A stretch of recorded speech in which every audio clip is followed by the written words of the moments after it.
السلام علیکم زنده سلامت و خانواده سربلند باشید در هر کجا که باشید نگهبانتون خداوند باشد و اکنون موضوع امروزی ما درباره چی یک ویدیو تماشا کردم دلیر است کو یک برنده برنامه کتابخانه است از دوشنبه درباره آموزگاری که در ناحیه نوروباد است کو شاگرد رو دست برداشت شپاتی زده است در ناحیه نوروباد در اون موضوع اون کس برنده این گونه بود تحقیر معلم تحقیر ملت است. من به شما از تجربه خودم گفتنیم. من در مکتب میانه رقم 8 شهر دوشنبه از زبان انگلیسی درس می‌دادم.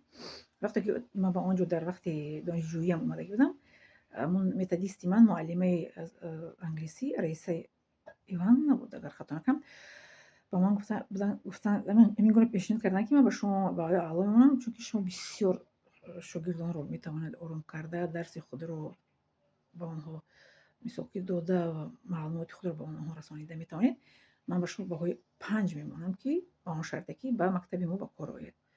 خب گفتم پس از تمام کردن کالج آموزگاری به نام قندیل جوریف من آمدم در مکتب رقم 8 معلمه زبان خارجی شده کار کردم.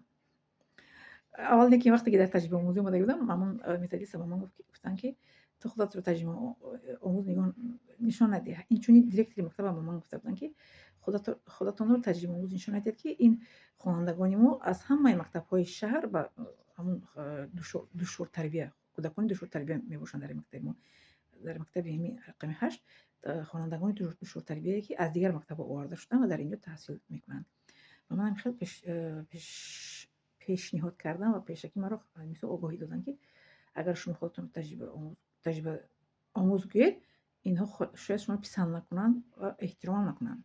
خب گفتم من که تجربه که داشتم پیش از این مکتب من در دانشگاه تحصیل کنندگان رو تعلیم دادم. خب الان که بینید شد باره شاگرد در تجربه آموزی هم شاگرد با من یگان چی نمی‌کردن. وقتی تجربه آموز داخل رسید انا که درباره معلمه وقتی معلم اومدم کار به مکتب طلب کردم از دیرکتور که به من خوانندگان صنف پایینی رو دیه صنف بالایی رو من نمیخوام چون که صنف بالایی من در وقت تجربه آموزی دیدم که بسیار بی‌آداب هستند بسیار نااحترامی میکنند به استاد درس رو گوش نمیکنند. ببینید اگر یک شاگرد اگر ناآرامی کند که در صنف همه اون شاگردها ناآرام میشوند. بله این طبیعت انسانی است این قانون حیات است. نباید که در وقت تعلیم در وقت تحصیل در وقت تربیه در مکتب در وقت درس خواندن در وقت ساعت درسی در وقتی که درس رفته ایستاده است نباید که یگان شاگرد حرکتی نجا کند. نباید همه باید آرام باشند. یک شاگرد اگر حرکت نجا کند همه اون شاگردانی صنف ناجا میشوند ناآرام میشوند.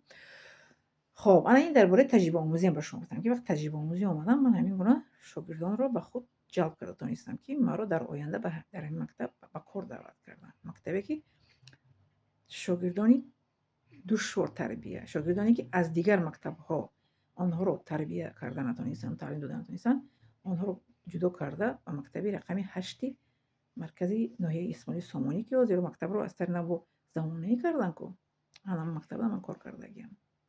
خب بعد بازی در ویدیوی دیگه درباره تعلیم به شما میگم چگونه من در آنجا کار و فعالیت کردم و چگونه ما رو احترام میکردن شاگردان. بله دوام دارد ویدیو.